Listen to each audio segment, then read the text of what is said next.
দর্শক, এই মুহূর্তে ভারত চাই দক্ষিণ এশিয়ার পুরো নিয়ন্ত্রণ যেন ভারতের হাতে থাকে। বার্তাটা স্পষ্ট এবং গতকালকে থেকে যে খবরটা উৎপাদন হয়েছে, ইনফ্যাক্ট গত পরশু থেকে যে খবরটা উৎপাদন হয়েছে সেটা হচ্ছে যে ভারতের সঙ্গে আমেরিকার সম্পর্ক জোড়া লেগেছে। আমেরিকা ভারতের উপরে শুল্ক 50 থেকে কমিয়ে 18-তে নামিয়েছে, যেটা বিশ্বের সব থেকে কম শুল্কের দেশগুলোর মধ্যে অন্যতম হয়েছে ভারত। অর্থাৎ ভারত এবং আমেরিকার দোস্তিটা আবারও একেবারে মাখনের পর্যায়ে গেছে। দোস্তিটা যখন মাখনের পর্যায়ে গেছে তখন ভারতের বিদেশমন্ত্রী এস জয়শঙ্কর তিনি আমেরিকা সফর শুরু করেছেন এবং সেখানে আমেরিকার পররাষ্ট্রমন্ত্রীর সঙ্গে সাক্ষাৎ করেছেন। সেই সাক্ষাতে দক্ষিণ এশিয়ার রাজত্ব কি ভারতের হাতে দেওয়ার ব্যাপারে পাকাপোক্ত সিদ্ধান্ত নিল আমেরিকা, এবং দক্ষিণ এশিয়ার রাজত্ব যদি ভারতের হাতে চলে আসে তাহলে বাংলাদেশকেও কি নিয়ন্ত্রণ করতে চাইবে ভারত এক হাতে, এবং বাংলাদেশের রাজনীতিকে যদি নিয়ন্ত্রণ করতে চায় ভারত, সেই ক্ষেত্রে আমেরিকা কি সাপোর্ট করবে ভারতকে? আর আমেরিকার সাপোর্টে ভারত যদি বাংলাদেশের রাজনীতি নিয়ন্ত্রণ করতেই চায়, আগামী নির্বাচনটা কি বাধাগ্রস্ত হবে? সেই ক্ষেত্রে আওয়ামী লীগের কি একটা বড় লাভ হতে চলেছে? সেই ক্ষেত্রে বর্তমান সরকারের জন্য কি বড় ধরনের বিব্রতকর পরিস্থিতি তৈরি হচ্ছে? বিশ্ব রাজনীতির এই চমকপ্রদ চেঞ্জ অনেক প্রশ্নের জন্ম দিচ্ছে। চলুন একটু জেনে দেখি আমেরিকাতে কি হচ্ছে।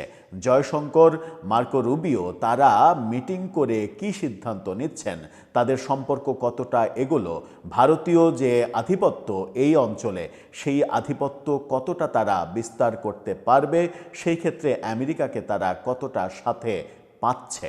থাকবেন পলিটিক্স টিভির নিয়মিত আয়োজনে।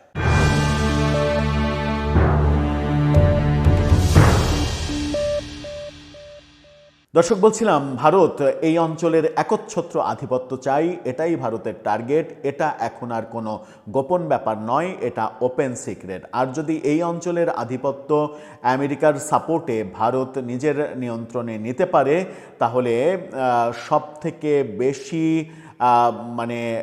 আক্রান্ত যেটা হবে, যে 2-3টা দেশ সব থেকে বেশি আক্রান্ত হবে, তার মধ্যে অবশ্যই পাকিস্তান এবং বাংলাদেশ। বাংলাদেশের সঙ্গে বর্তমানে ভারতের সম্পর্ক যাচ্ছে তাই রকমের খারাপ, সেই কারণে ভারত বাংলাদেশের ব্যাপারে অনেক বেশি সিরিয়াস হবে। পাকিস্তানের সঙ্গে তো ঐতিহাসিকভাবেই খারাপ, সাথে চীনের জন্য একটা বড় ধাক্কা হবে যে ভারত আমেরিকার সঙ্গে নতুন দোস্তিতে গেল, সেখানে চীন চিন্তিত হয়ে পড়বে যে চীনের সঙ্গে ভারতের সম্পর্কে টানাপোড়েন শুরু হয় কিনা, আমেরিকা চীনের বিরুদ্ধে কোনো ব্যবস্থা নেওয়ার জন্য এই অঞ্চলে আধিপত্য তৈরি করতে চায় কিনা আবার নতুন করে। চলুন আমেরিকা থেকে একটু ঘুরে আসি। ভারতীয় গণমাধ্যম এই সময় তারা যে শিরোনামটা করছে সেখানে বলা হচ্ছে, আমেরিকা ভারতের বাণিজ্য চুক্তির ঘোষণার পরেই বৈঠকে জয়শঙ্কর রুবিও, কি নিয়ে আলোচনা। এখানে বলা হচ্ছে, প্রায় 12 মাস টানাপোড়েনের পরে ভারতীয় পণ্যের ওপরে থেকে শুল্ক কমিয়ে 18% ঘোষণা করেছে আমেরিকা।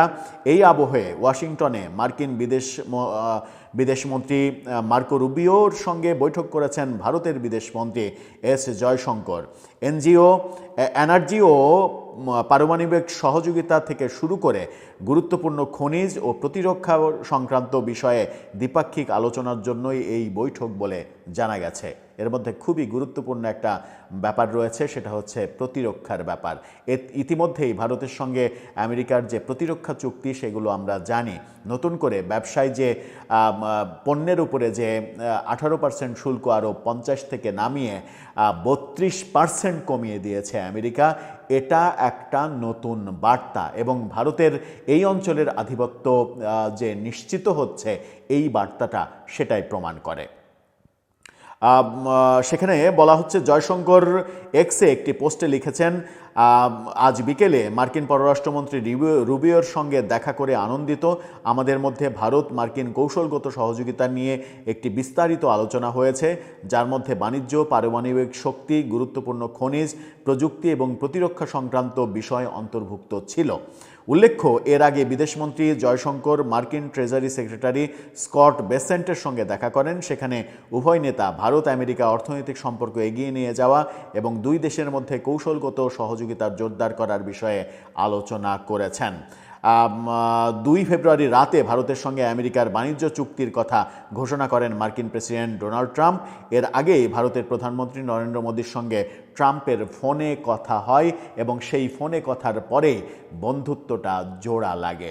এবং সেই প্রেক্ষিতে যখন বেশ কয়েকদিন থেকেই শোনা যাচ্ছিল যে জয়শঙ্কর আমেরিকা সফর করবেন এবং আমেরিকা সফরে খুবই গুরুত্বপূর্ণ কিছু সিদ্ধান্ত হবে, এরই মাঝে নরেন্দ্র মোদী এবং ডোনাল্ড ট্রাম্পের ফোনালাপের পরে ডোনাল্ড ট্রাম্পের ঘোষণা, শুল্ক কমানোর যে ঘোষণা, সেই ঘোষণার মাধ্যমে জয়শঙ্করের আমেরিকার সফরটার গুরুত্ব আরও বেশি বেড়ে যায়। ভারতের চাহিদা কি আদতে? আমেরিকার সঙ্গে ভারতের চাহিদা কি? শুল্ক কমানো তো একটা বড় প্রসঙ্গ। আমেরিকারও চাহিদা রয়েছে। আমেরিকার চাহিদা রয়েছে রাশিয়ার ওপরে, রাশিয়ার সাথে তেলের যে চুক্তি সম্পর্ক, সেই সম্পর্ক, সেই নির্ভরতা ভারত যেন কমিয়ে দেয়, ভারত যেন ভেনেজুয়েলা থেকে কিংবা অন্য জায়গা থেকে তেল নেয়, এই ব্যাপারটা তো রয়েছে। ভারতও কিছু কিছু জায়গায় ছাড় দিয়েছে, আমেরিকাও ছাড় দিয়েছে। সুতরাং তাদের বন্ধুত্ব 12 মাস পরে আবার মানে দূরের অবস্থান থেকে দোস্তিতে এসেছে। এই দোস্তির মূল চাওয়াগুলোর মধ্যে ভারতের ইন্টারনাল ব্যবসা, দুই দেশের ব্যবসার ব্যাপার তো রয়েছেই, দক্ষিণ এশীয় রাজনীতিটা অনেক বড় একটা ফ্যাক্ট। পাকিস্তানের সঙ্গে আমেরিকার ভালো সম্পর্ক হবে মনে হচ্ছিল, কিন্তু সেটা আবারও টানাপোড়েন শুরু হয়েছে। পাকিস্তানের সঙ্গে এই মুহূর্তে আমেরিকার সম্পর্ক ভালো নয়। ভারতের সঙ্গে সম্পর্ক খারাপের প্রেক্ষিতে আমেরিকা পাকিস্তানকে কাছে টানতে চাইছিল, কিন্তু ভারতকে যেহেতু আবার কাছে পেয়ে গেছে, সুতরাং পাকিস্তান মানে অটোমেটিকলি সে দূরে চলে যাবে। বাংলাদেশ একটা বড় জায়গা। বাংলাদেশ ব্যাপারে কি হবে?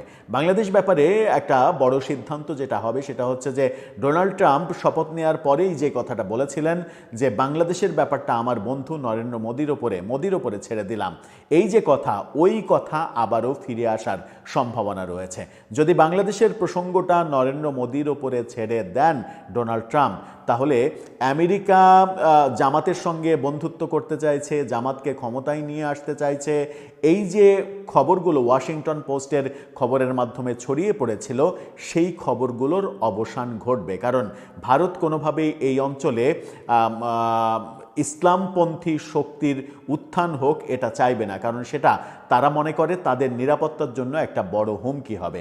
সেই ক্ষেত্রে ব্যাকডোরে অনেকদিন থেকেই শোনা যাচ্ছে যে ব্যাকডোরে বিএনপির সঙ্গে এবং তারেক রহমানের সঙ্গে ভারতের একটা আন্ডারস্ট্যান্ডিং হয়েছে। সেটা হচ্ছে আগামী নির্বাচনে বিএনপি ক্ষমতায় আসবে, ক্ষমতায় এসে আওয়ামী লীগের ওপরে যে নিষেধাজ্ঞা, সেই নিষেধাজ্ঞা তুলে নেবে, আওয়ামী লীগকে আবার নির্বাচন রাজনীতি করতে দেবে এবং রাজনীতি করতে দেওয়ার ফলে একটা ইনক্লুসিভ পরিবেশ তৈরি হবে, আওয়ামী লীগ আবার প্রাসঙ্গিক হয়ে উঠবে। এটাই মূলত ভারতের এই মুহূর্তে বাংলাদেশ কেন্দ্রিক প্ল্যান। অনেকে যে কথা বলেন, আলোচনা করেন, স্বপ্ন দেখেন, বিশেষ করে আওয়ামী অ্যাক্টিভিস্টরা স্বপ্ন দেখেন যে আমেরিকা ভারত এক হয়েছে, তারা দুইজন মিলে শেখ হাসিনাকে আবার বাংলাদেশে ফেরত নিয়ে এসে প্রধানমন্ত্রী হিসেবে বসিয়ে দেবে। এই যে দুঃস্বপ্নগুলো, এগুলোর আদতে কোনো সায়েন্টিফিক কোনো ব্যাখ্যা নেই, রাজনৈতিক কোনো সংজ্ঞার মধ্যে এগুলো পড়ে না, এগুলো বাস্তবতার মধ্যেও পড়ে না। বাস্তবতা যেটা, সেটা হচ্ছে যে আওয়ামী লীগের রাজনীতিকে প্রাসঙ্গিক করার চেষ্টা ভারত করবে, এই সুযোগটা ভারত আওয়ামী লীগের জন্য করে দেবে। সেই ক্ষেত্রে বিএনপির সঙ্গে যদি একটা আন্ডারস্ট্যান্ডিং হয় যে বিএনপি ক্ষমতায় গিয়ে প্রফেসর ইউনূসের আমলে যে ঘটনাগুলো ঘটেছে, যে ঢালাও মামলার ঘটনা ঘটেছে, মামলাবাজির ঘটনা ঘটেছে, আওয়ামী লীগ নেতাদের ঢালাওভাবে, সাংবাদিকদের ঢালাওভাবে জেলে রাখা হয়েছে, এই ঘটনাগুলোর অবসান ঘটতে পারে এবং আওয়ামী লীগকে, হয়তো শেখ হাসিনা খুব তাড়াতাড়ি ফিরতে পারবেন না, কিন্তু আওয়ামী লীগ রাজনীতিতে ফিরে আসার সম্ভাবনা তৈরি হবে ভারত এবং আমেরিকা এই সম্পর্কের জোড়া লাগার মাধ্যমে।